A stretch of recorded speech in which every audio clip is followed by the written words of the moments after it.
Non వేష arrest కి రంగం సిద్ధమైంది. హైదరాబాద్ పోలీసులు రంగంలో దిగారు. విదేశాల్లో ఉన్న నాన్ వేష్ ని ఈడ్చుకొచ్చేందుకు అన్ని రకాల ప్రయత్నాలు జరుగుతూనే ఉన్నాయి. ఆచూకీ కోసం ఇప్పుడు వెతుకుతూ ఉన్నారు. అన్వేష్ యూజర్ ఐడి వివరాలు కావాలని ఇన్స్టాగ్రామ్ కి లెటర్ రాశారు పంజాగుట్ట పోలీసులు. అన్వేష్ కి నోటీసులు పంపబోతున్నారు పోలీసులు. ఇక హిందూ దేవీ దేవతల పైన అన్వేష్ చేసిన వ్యాఖ్యలు పెద్ద ఎత్తున దుమారం మారాయి. ఇక హైదరాబాద్ సహా తెలంగాణలోని పలు పిఎస్లకు కూడా కేసులు నమోదయ్యాయి. నాన్ వేష్ అరెస్టుకు హిందూ సంఘాలు కూడా పట్టుబడుతూ ఉన్నాయి. సో విజువల్స్ లో గతంలో వాడు ఎంతటి దరిద్రానికి పాల్పడ్డాడో ఆ ఫోటోలు లేకపోతే వాడి మాటలు అన్నీ కూడా మనం చూస్తూ ఉన్నాం. సో ఏదేమైనా నాన్ వేష్కి మాత్రం ఇక చుక్కలు చూపించడానికి పోలీసులు అంతా సిద్ధం చేశారు. నాన్ వేష్ ఎక్కడున్నా సరే, విదేశాల్లో ఉన్నాను, విర్రవీగుతున్నాను, ఇక్కడ నన్ను అనేవాళ్ళు లేడు, నన్ను టచ్ చేసేవాళ్ళు లేడు, నేను క్రైమ్ చేసి లేదు, నేను ఎక్కడ ఎవరిని ఏమలేదు అన్నట్టుగా ఏదో పిచ్చి వ్యాఖ్యలు చేస్తూ పిచ్చి పిచ్చిగా మాట్లాడుతున్నప్పటికీ ఇక అన్ని రకాల దారులు మూసుకుపోయాయి. రెడ్ కార్నర్ నోటీసులు ఇచ్చి ఐపీఎస్ ఐఏఎస్ ఆఫీసర్లు వదిలిపెట్టలేదు. నువ్వెంత ఆఫ్టర్ ఆల్ గాడివి, తప్పు చేస్తే ఐఏఎస్ ఐపీఎస్ ఆఫీసర్ను వదిలేని దేశ విదేశాలు దాటిపోయినా సరే సప్త సముద్రాలు తీసుకొచ్చి జైలు శిక్షలు విధించిన సందర్భాలు ఉన్నాయి. నువ్వెంత ఒక దేశాన్ని అంటావా? దరిద్రమైన దేశంలో పుట్టాడు అని అంటున్నాడు వీడు. దరిద్రమైన దేశంలో పుట్టామంటున్నాడు వీడు.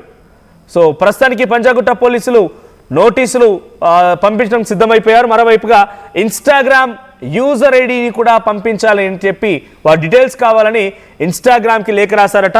సో ఇన్స్టాగ్రామ్లో వీడియోలు చేయడాలు, యూట్యూబ్లో వీడియోలు చేయడాలు, నా ఫాలోవర్స్ తగ్గిపోతున్నారు, నా కెరీర్ నాశనం అయిపోతున్నది, కాబట్టి గంటకు వీడియో చేస్తున్నాను నేను అని చెప్పి పిచ్చి పిచ్చి వాగుళ్ళు వాగుతూ ఇష్టం వచ్చినట్టుగా ప్రవర్తించవచ్చు అనేటువంటి ఈ విర్రవీగేటువంటి ఈ వెరవకి డెఫినెట్గా అంత తగ్గట్టుగా చర్యలు తీసుకోవడానికి అన్ని రకాల సిద్ధమైపోయింది. సో ప్రస్తుతానికి ప్రజలు కూడా చాలా పెద్ద ఎత్తున డిమాండ్లు వ్యక్తమవుతున్నాయి. సబ్స్క్రైబర్లు తగ్గిపోతున్నారు, అన్ఫాలో చేసే వాళ్ళు పెరిగిపోతున్నారు, ఇంకా కేసులు నమోదు కూడా అవుతున్న నేపథ్యంలో చాలా హాట్ టాపిక్గా మారింది. సో అయితే ఈ కంప్లైంట్ ఇచ్చింది కరటి కళ్యాణి గారు. కరటి కళ్యాణి గారు పంజాగుట్ట పోలీస్ స్టేషన్లో నాన్ వేష్ పై చర్యలు తీసుకోమని కంప్లైంట్ ఇస్తే తన కంప్లైంట్ ఆధారితంగానే కేసు నమోదైంది. ఇప్పుడు యాక్షన్ కూడా దిగారు పంజాగుట్ట పోలీసులు. మనతో పాటు కరటి కళ్యాణ్ గారు ఫోన్ లైన్లో ఉన్నారు. కళ్యాణి గారు, సో ఇంకా మీలాంటి వాళ్ళు కంప్లైంట్ ఇస్తున్నారు. మా రాష్ట్రంలో కూడా చాలా ప్రాంతాల్లో కంప్లైంట్స్ వస్తూ ఉన్నాయి, కేసులు నమోదవుతున్నాయి, కానీ ఆయన ప్రవర్తన మాత్రం మార్చుకోవట్లేదు. ఇంకా శాపనార్థాలు పెడుతున్నాడు, పిచ్చి పిచ్చి వ్యాఖ్యలతో ఇంకా రెచ్చిపోతూనే ఉన్నాడు. సో ప్రస్తుతానికి బహుశా చైనాలో ఉన్నట్టుగా కొన్ని వీడియోలు ఏదో సర్క్యులేట్ అవుతూ ఉన్నాయి. సో పోలీస్ ఎటువంటి యాక్షన్ తీసుకోవాలనుకుంటున్నారు? ఏ రకంగా జరిగితే అన్వేష్ నోరు మూసే అవకాశం ఉంది? ముందుగా హైదరాబాద్ పోలీసులకి నేను ధన్యవాదాలు తెలియజేసుకుంటున్నానండి. నేను ఒక రోజంతా కష్టపడి మా టీం అంతా కలిసి చాలా గట్టిగా క్లియర్ గా మినిట్ టు మినిట్ ఇచ్చామండి. మేము కంప్లైంట్ లో క్లియర్ గా మెన్షన్ చేశాము. వాళ్ళు కూడా మాకు చాలా నీట్ గా ఇచ్చారమ్మా అని చెప్పారు.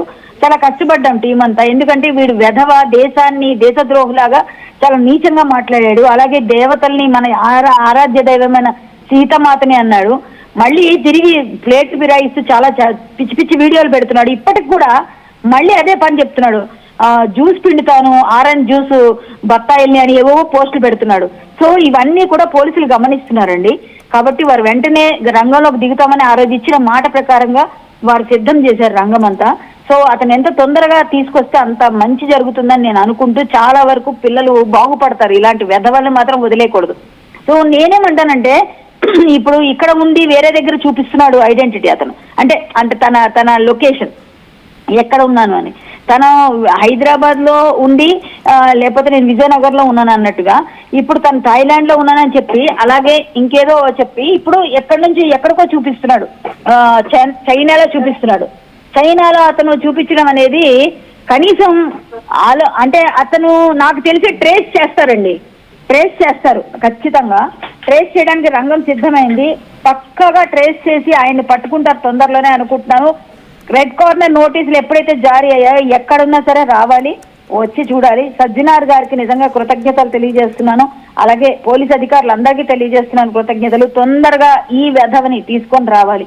వాడు ఎప్పుడో ఏదో మంచి పని చేశాడో లేదో నాకు తెలియదు, కానీ వాడి గ్యాంబ్లింగ్ లో మనందరం ఇరుక్కున్నాం అన్ని విధాలుగా. వాడు మంచి అని చెప్తూనే వాడు సబ్స్క్రైబర్లను పెంచుకున్నాడు తప్ప వాడు ఎప్పుడు మంచివాడు కాదు. నేను హిందువుని అంటాడు, హిందూ దేవి మారట్లేదు. కళ్యాణ్ గారు కానీ మారట్లేదు. ఇలాంటి ఎన్ని కంప్లైంట్స్ వచ్చినా చాలా మంది మనం అన్ఫాలో చేస్తున్నా, అన్సబ్స్క్రైబ్ చేస్తున్నా కూడా మీరు ఇందాక వేరే అన్నట్టుగానే బత్తాయి జ్యూస్ పెడతానని, అష్టదరిద్రం అంటుకొని ఆసుపత్రి పాలవుతారని, నా గురించి మీరు ఎంతగా వాగినా టమాటా ఉల్లిపాయల కోసం కకృతి పడే వాళ్ళేనని ఇటువంటి వ్యాఖ్యలు చేస్తున్నాడు. ఇంకా అవును, అంటే ఒకటండి, ఇప్పుడు అతనే ముందు నేను చెప్పినట్టుగా ముని పొంగవుడు కాదు. పెద్ద పెద్ద ఋషులు మునులు యోగ భూమి కర్మ భూమి అయిన ఈ భూమిలో ఉద్భవించిన వాళ్ళు అప్పట్లో శపిస్తే జరిగాయేమో కానీ వీడు ముని పొంగవుడు కాదు. వీడు ఒక చెప్పాలంటే దరిద్రుడు. వీడు ఈ దరిద్రుడు శపిస్తే ఎవరికి ఏం ఫలించవండి. ఈ భూమి పైన పుట్టిన ప్రతి స్త్రీ, పవిత్రమైన భారతదేశంలో పుట్టిన ప్రతి స్త్రీకి ప్రతి ఒక్కరికి కూడా ఒక విధమైన పవిత్రత ఆపాదించుకునే, అందరూ ఆపాదించుకుని మన భారతదేశ స్త్రీలని బయటికి వెళితే నమస్కారం పెడతారు, చీర కట్టుకుంటే మీరు భారతీయులని అడుగుతారు. మన సంస్కృతి సంప్రదాయాలకు అంత విలువ ఉంది. అలాంటి పవిత్రమైన భారతదేశాన్ని తిట్టినవాడు, తోలనాడినవాడు భారతదేశంలో పుట్టినందుకు బాధపడుతూ వాడికి ఖచ్చితంగా మార్పు రావాలని కోరుకుంటున్నాను. మార్పు మామూలుగా రాకూడదండి. వాడిని తీసుకొచ్చిన తర్వాత వాడికి పనిష్మెంట్ కూడా కావాలి. ఎందుకంటే పనిష్మెంట్ ఇస్తే ఇంకోసారి చేయరు. వీడిని చూసి ఇంకొకరు రెచ్చిపోకుండా ప్రతి ఒక్కరు యూట్యూబ్ అని చెప్పి పిచ్చి పిచ్చిగా వాగడం దేశం గురించి ధర్మం కోసం. వాడు పెడితే శాపనార్థాలు ఫలించవు. భారతదేశం స్త్రీలు పెడుతున్నారు ఈ రోజు కాబట్టి వాడికి శాపనార్థాలు ఫలిస్తున్నాయి. భారతదేశంలో ఉన్న ప్రతి ఒక్క హిందూ పెడుతున్నాడు కాబట్టి శాపనార్థాలు ఫలిస్తున్నాయి.